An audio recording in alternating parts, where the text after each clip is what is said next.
धर्म स्नेही सत श्रद्धालु यहाँ पर उपस्थित आप सभी भव्यवर पुंडरीक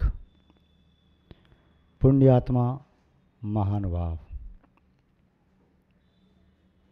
जीवन जिस किसी प्राणी को मिला है वह अपने जीवन को अपने अनुसार ही जीता है।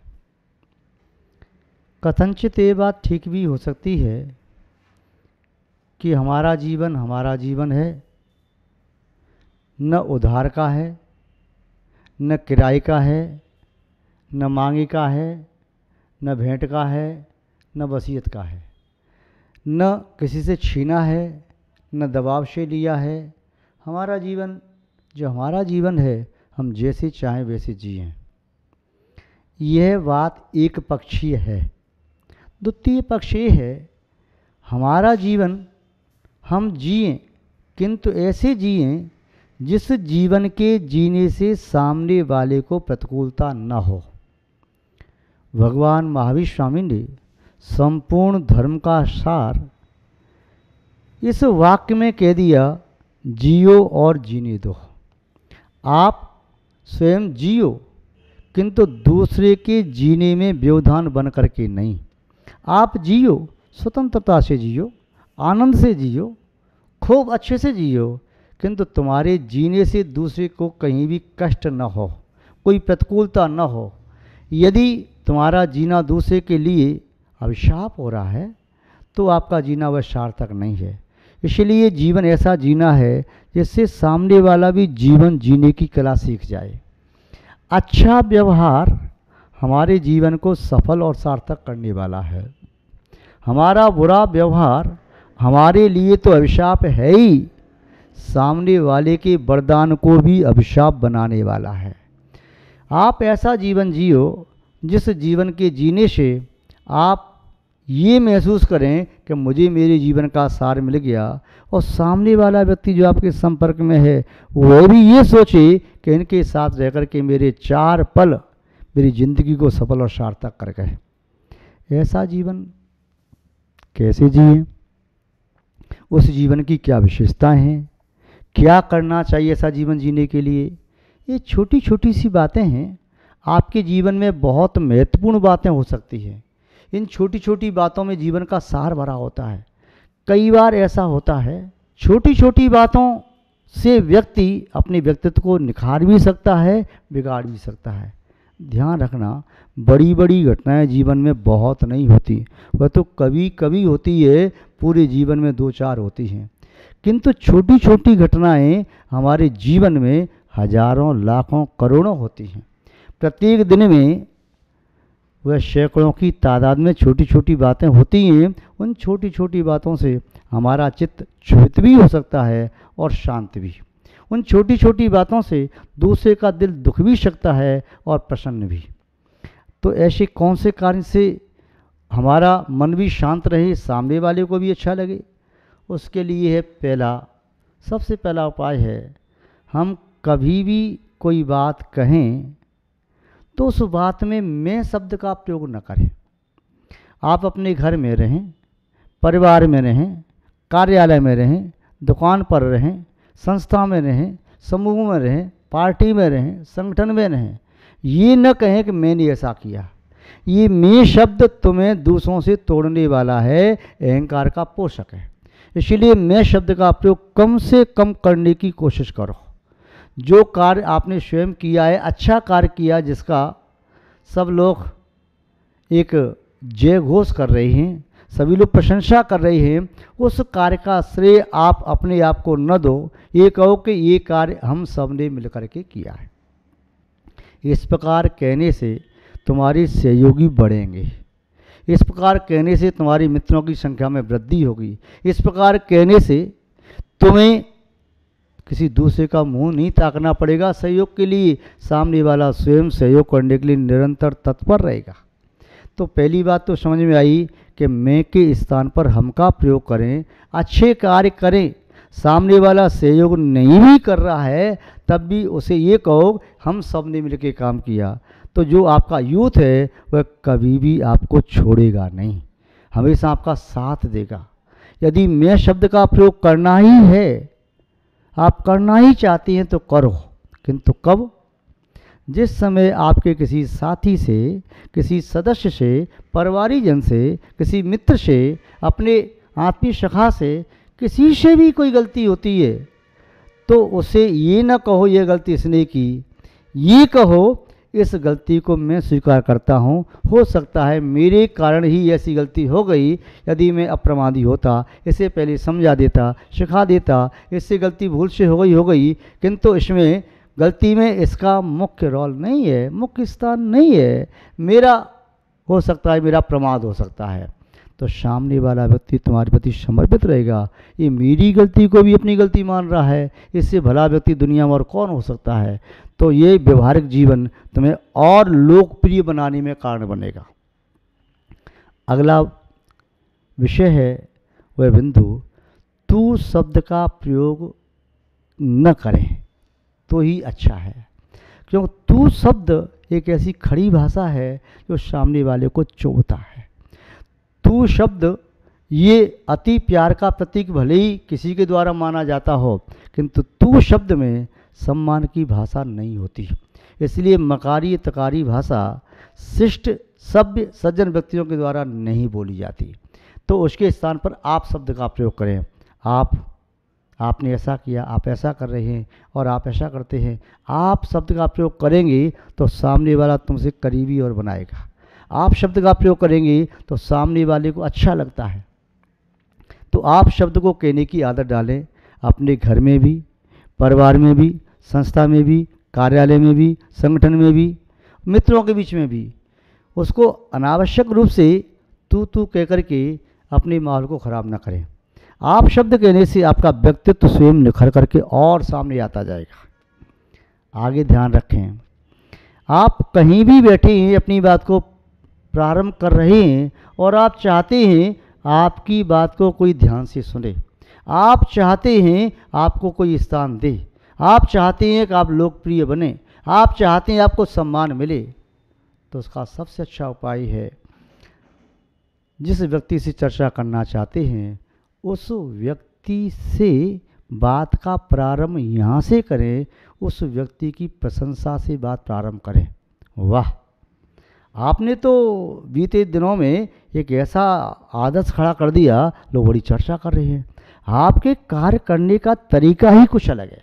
आपके पास आकर के तो ऐसा लगता है जैसे मुझे सकारात्मक ऊर्जा मिल गई हो। अरे आपका खिलता हुआ चेहरा किसी अपनी ओर आकर्षित नहीं कर सकता। आपके कार्य करने की कला कुछ अलग है। आपके बोल ऐसा लगता है जैसे अंतरंग की संताप को शांत करने वाली हों, आताप को दूर करने वाली हों, शीतलता को देने वाली हों।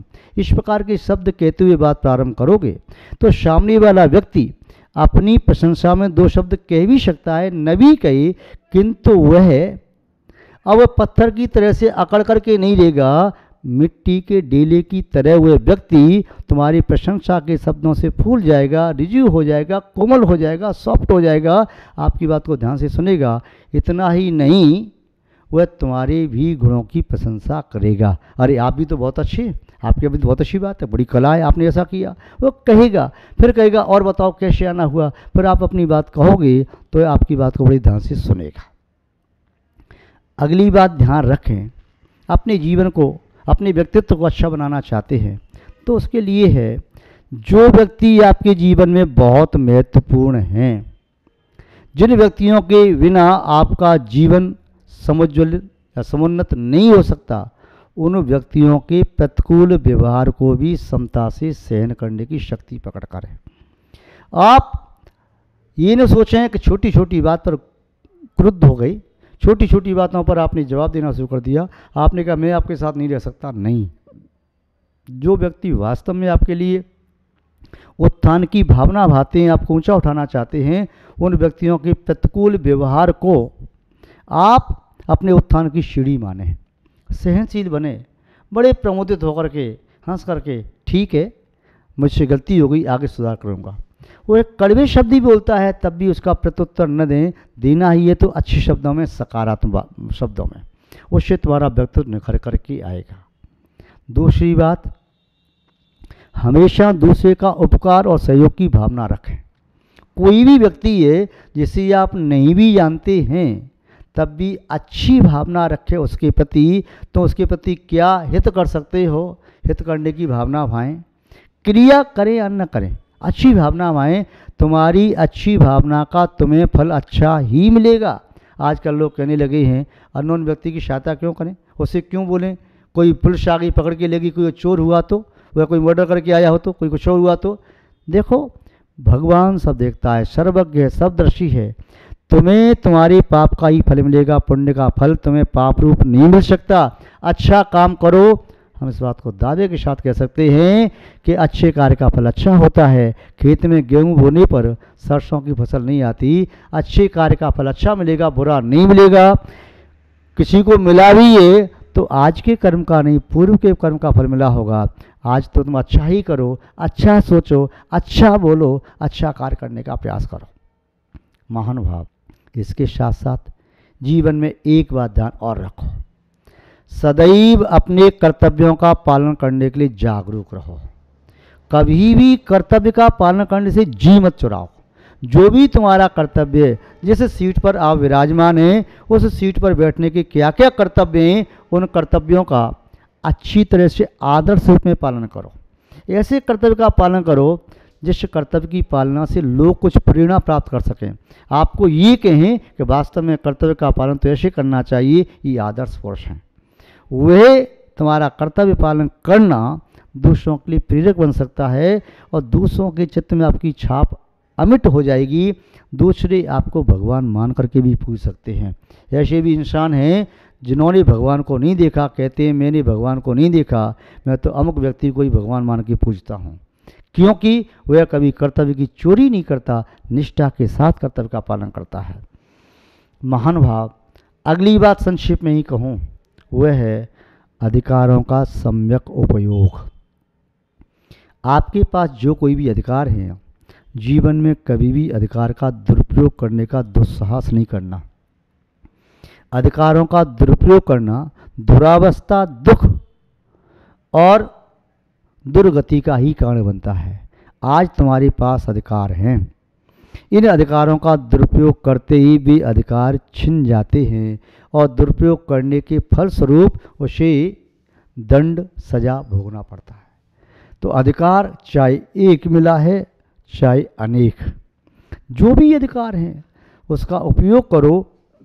कैसे करें, जिससे अधिक व्यक्तियों की भलाई हो सके, अधिक से अधिक व्यक्तियों का हित हो सके, अधिक से अधिक व्यक्तियों को सुख शांति मिल सके, अधिक से अधिक हम आदर्श स्थापित कर सकें। अधिकारों का प्रयोग ऐसे करो कि आपके अधिकारों का प्रयोग करते हुए देख करके लोग ये कहें कि वास्तव में इसका ये अधिकार था, इसने आज अपने अधिकार का सही उपयोग किया है, इसे आज ऐसा प्रयोग करना ही चाहिए। यदि अपने अधिकारों का प्रयोग नहीं करता तो सामने वाले के प्राण चले जाते। अधिकार का प्रयोग नहीं करता तो सामने वाले को कष्ट भोगना पड़ता। अपने अधिकार का प्रयोग नहीं करता तो ये अनीति, अराजकता ये फैल जाती। अधिकारों का प्रयोग नहीं करता तो मर्यादा भंग हो जाती। अधिकारों का प्रयोग नहीं करता संस्कृति लुप्त हो जाती। अधिकारों का प्रयोग नहीं करता तो धर्मात्मा कष्ट में पड़ जाते। अधिकारों का प्रयोग करो, किंतु किसके लिए?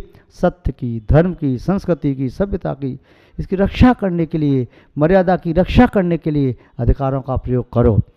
समय आने पर अधिकारों का प्रयोग न करना भी एक अपराध है। अधिकारों का जहाँ प्रयोग करना चाहिए वहाँ तो करना ही चाहिए, जहाँ नहीं करना चाहिए वहाँ मौन हो जाओ और कर्तव्यों का प्रयोग कर लिया। अब इसके बाद अगली बात है बहुत महत्वपूर्ण बात।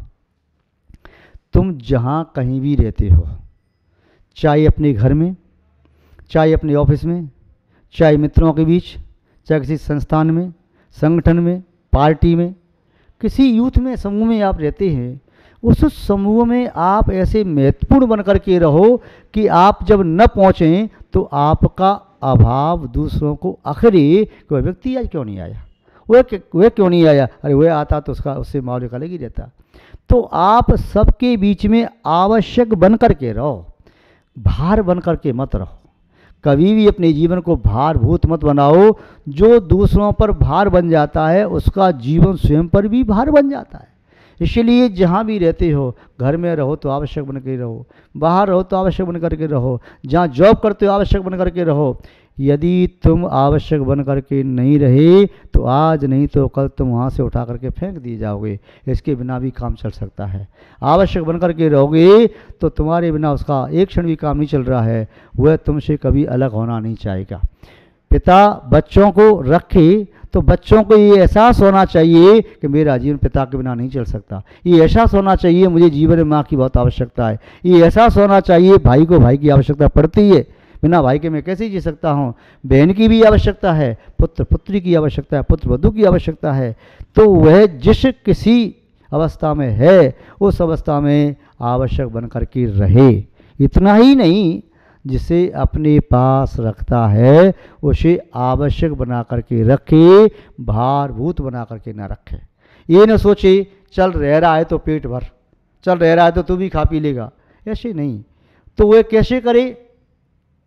जैसे करे कि वह व्यक्ति ये भैया तुम्हें ये काम करना, अमुक काम करना, ऐसे ऐसे करना, उसे इतना योग्य बना दो कि अपने कार्य को इतनी कुशलता से करे कि उस व्यक्ति के बिना तुम्हारा वह अन्य कार्य कोई कर ना पाए, और वह आवश्यक बन के रहेगा, तब निस्संदेह उसे भी जीवन में आनंद आएगा।